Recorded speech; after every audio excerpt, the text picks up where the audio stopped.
5 lakh commission ಪಡೆಯುವಾಗ ಲೋಕ ಬಲೆಗೆ ಬಿದ್ದ ಬಿಜೆಪಿ ಶಾಸಕ ಡಾಕ್ಟರ್ ಚಂದ್ರು ಲಮಾಣಿ ವಿಚಾರಕ್ಕೆ ಸಂಬಂಧಪಟ್ಟಂತೆ ಬೀದರ್ನಲ್ಲಿ ಉಸ್ತುವಾರಿ ಸಚಿವ ಈಶ್ವರ್ ಖಂಡ್ರೆ ವಾಗ್ದಾಳಿ ನಡೆಸಿದ್ದಾರೆ ಬಿಜೆಪಿಯ ವಿರುದ್ಧ.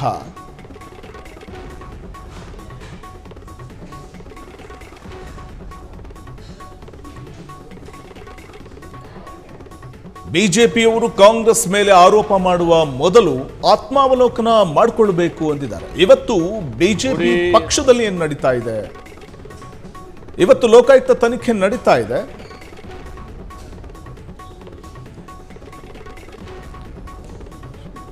ಈ ಬಗ್ಗೆ ಪಾರದರ್ಶಕವಾಗಿ ತನಿಖೆ ಮಾಡಬೇಕು ಅಂತ ಕೂಡ ಹೇಳಿದ್ದಾರೆ ಈಶ್ವರ್ ಖಂಡ್ರೆ.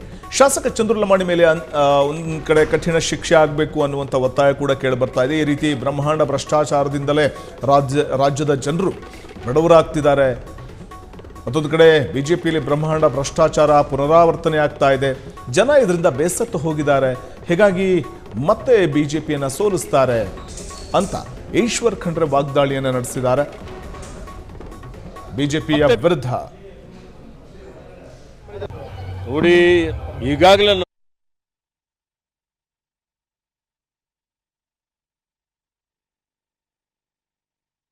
ಸಚಿವ ಈಶ್ವರ್ ಖಂಡ್ರೆ ಅವರು ಮಾತನಾಡಿರುವಂಥದ್ದು, ಬಿಜೆಪಿಯವರು ಕಾಂಗ್ರೆಸ್ ಮೇಲೆ ಆರೋಪ ಮಾಡೋ ಮೊದಲು ಆತ್ಮಾವಲೋಕನ ಮಾಡಿಕೊಳ್ಳಿ. ಇವತ್ತು ಬಿಜೆಪಿ ಪಕ್ಷದಲ್ಲಿ ಏನು ನಡೀತಾ ಇದೆ ಅಂತ ಒಮ್ಮೆ ನೋಡಿಕೊಳ್ಳಿ.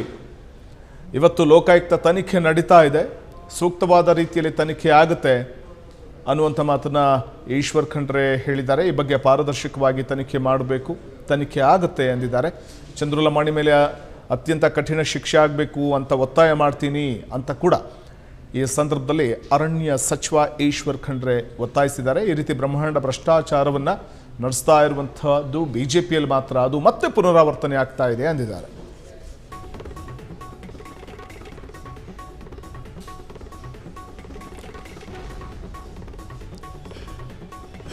ಹದಿನಾರು ವರ್ಷದೊಳಗಿನ ಮಕ್ಕಳಿಗೆ ರಾಜ್ಯದಲ್ಲಿ ಮೊಬೈಲ್ ನಿಷೇಧ ವಿಚಾರಕ್ಕೆ ಸಂಬಂಧಪಟ್ಟಂತೆ ಸಿಎಂ ಸಿದ್ದರಾಮಯ್ಯ ಹೇಳಿದ್ದು ಸ್ವಾಗತಾರ್ಹವಾಗಿದೆ. ಹೀಗಂತ ಬೀದರ್ನಲ್ಲಿ ಉಸ್ತುವಾರಿ ಸಚಿವ ಈಶ್ವರ್ ಖಂಡ್ರೆ ಪ್ರತಿಕ್ರಿಯೆ ಕೊಟ್ಟಿದ್ದಾರೆ. ರಾಜ್ಯದ ಶಾಲಾ ಕಾಲೇಜುಗಳಲ್ಲಿ ಸಿಎಂ ಮೊಬೈಲ್ ಬ್ಯಾನ್ ವಿಚಾರಕ್ಕೆ ಸಂಬಂಧಪಟ್ಟಂತೆ ಮೊಬೈಲ್, ಇಂಟರ್ನೆಟ್, ಫೇಸ್ಬುಕ್, ವಾಟ್ಸಪ್ಗಳಿಂದ ಮಕ್ಕಳು ಮಾನಸಿಕವಾಗಿ ದುರ್ಬಲವಾಗ್ತಾ ಇದ್ದಾರೆ. ಸಿಎಂ ಸಿದ್ದರಾಮಯ್ಯನವರು ಹೇಳಿರುವಂಥದ್ದು ಬಹಳ ಸ್ವಾಗತಾರ್ಹವಾಗಿದೆ ಅಂತ ಹೇಳಿದ್ದಾರೆ. ಬೀದರ್ನಲ್ಲಿ ಉಸ್ತುವಾರಿ ಸಚಿವ ಈಶ್ವರ್ ಖಂಡ್ರೆ ಪ್ರತಿಕ್ರಿಯೆ ಕೊಟ್ಟಿದ್ದಾರೆ. 16 ವರ್ಷದೊಳಗಿನ ಮಕ್ಕಳಿಗೆ ರಾಜ್ಯದಲ್ಲಿ ಮೊಬೈಲ್ ನಿಷೇಧವನ್ನು ಮಾಡುತ್ತಾ ರಾಜ್ಯ ಸರ್ಕಾರ ಆಸ್ಟ್ರೇಲಿಯಾ ರೀತಿಯ ಕ್ರಮಕ್ಕೆ ಚಿಂತನೆಯನ್ನು ನಡೆಸ್ತಾ ಇದೆ ರಾಜ್ಯ ಸರ್ಕಾರ. ಕುಲಪತಿಗಳ ಸಭೆಯಲ್ಲಿ ಮುಖ್ಯಮಂತ್ರಿಗಳೇ ಪ್ರಸ್ತಾಪ ಮಾಡಿದ್ದಾರೆ ವಿಚಾರವನ್ನು. ಮತ್ತು ವಿಸಿಗಳು ಕೂಡ ಇದು ಬಹಳ ಒಳ್ಳೆಯ ನಿರ್ಧಾರವಾಗುತ್ತೆ. ಒಂದು ವೇಳೆ ಮೊಬೈಲ್ ನಿಷೇಧ ಮಾಡಿದ್ರೆ, 16 ವರ್ಷದೊಳಗಿನ ಮಕ್ಕಳಿಗೆ ರಾಜ್ಯದಲ್ಲಿ ಮೊಬೈಲ್ ನಿಷೇಧ ಮಾಡಿದ್ರೆ ಇದು ಬಹಳ ಒಳ್ಳೆಯ ನಿರ್ಧಾರವಾಗಿರುತ್ತೆ ಅಂತ ವಿಸಿಗಳು ಕೂಡ ಹೇಳಿದ್ದಾರೆ. ಏಕೆಂದರೆ ಆಸ್ಟ್ರೇಲಿಯಾ, ಯುರೋಪ್ನ ಕೆಲ ದೇಶಗಳಲ್ಲಿ 16 ವರ್ಷದೊಳಗಿನ ಮಕ್ಕಳಿಗೆ ಮೊಬೈಲ್ ನಿಷೇಧ ಮಾಡಲಾಗಿದೆ.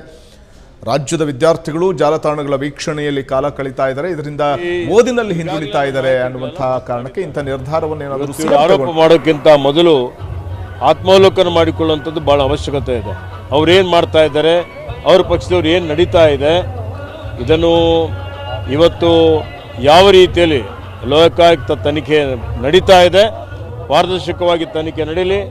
ಮತ್ತು ಸಂಬಂಧಪಟ್ಟಂಥವರು ಯಾರು ದೋಷಿಗಳಿದ್ದಾರೆ ಅವ್ರ ಮೇಲೆ ಕಠಿಣವಾದಂಥ ಶಿಕ್ಷೆ ಆಗಲಿ ಅಂತ ಹೇಳಿ ಒತ್ತಾಯ ಮಾಡ್ತೇನೆ. ನೋಡಿ, ಬಿಜೆಪಿಗೆ ಬುಡ ಸಮೇತ ಕರ್ನಾಟಕದಿಂದ ಕಿತ್ತಾಕಿದ ಉದ್ದೇಶ ಅವರ ಬ್ರಹ್ಮಾಂಡ ಭ್ರಷ್ಟಾಚಾರ ಮತ್ತೆ ಪುನರಾವರ್ತನೆ ಆಗ್ತಾ ಇದೆ. ಜನ ಇದರಿಂದ ಬೇಸತ್ತು ಹೋಗಿದ್ದಾರೆ, ಮತ್ತೆ ಬಿಜೆಪಿಗೆ ಸೋಲಿಸ್ತಾರೆ.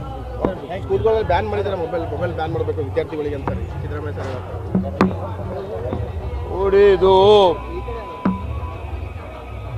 ಈ ಏನು ಮೊಬೈಲ್ ಇದೆ ಮತ್ತು ಇಂಟರ್ನೆಟ್ ಎಲ್ಲ ಇದೆ, ಈ ಫೇಸ್ಬುಕ್ಕಿಂದ, ವಾಟ್ಸಪ್ಪಿಂದ ಭಾಳಷ್ಟು ಯುವಕರು ಮಾನಸಿಕವಾಗಿ ದುರ್ಬಲ ಆಗ್ತಾ ಇದ್ದಾರೆ. ಅದರಿಂದ ಭಾಳಷ್ಟು ಸಾಮಾಜಿಕ ಸಮಸ್ಯೆಗಳು ನಮ್ಮ ಕಣ್ಣೆದುರುಗಡೆ ಬರ್ತಾ ಇದೆ. ಆ ಒಂದು ದೃಷ್ಟಿಯಿಂದ ಇದಕ್ಕೆ ಕಡಿವಾಣ ಹಾಕುವಂಥದ್ದು ಭಾಳ ಅವಶ್ಯಕತೆ ಇದೆ. ಮಾನ್ಯ ಮುಖ್ಯಮಂತ್ರಿಗಳು ಹೇಳಿದಂಥದ್ದು ಸ್ವಾಗತಾರ್ಹವಾಗಿದೆ ಅಂತ ಹೇಳಲಿಕ್ಕೆ ಬಯಸ್ತೀನಿ. ಪ್ರಯತ್ನ ಮಾಡ್ತೀವಿ. ಇದು ನೋಡಿ, ಈಗಾಗಲೇ ನಮ್ಮ ನಾಯಕರುಗಳೆಲ್ಲ ಮಾತನಾಡಿದ್ದಾರೆ. ಕ್ಷಣ ಕ್ಷಣದ ಸುದ್ದಿಗಳಿಗಾಗಿ ಫ್ರೀಡಂ ಟಿವಿ ಸಬ್ಸ್ಕ್ರೈಬ್ ಮಾಡಿ, ಲೈಕ್ ಮಾಡಿ ಹಾಗೂ ಫಾಲೋ ಮಾಡಿ.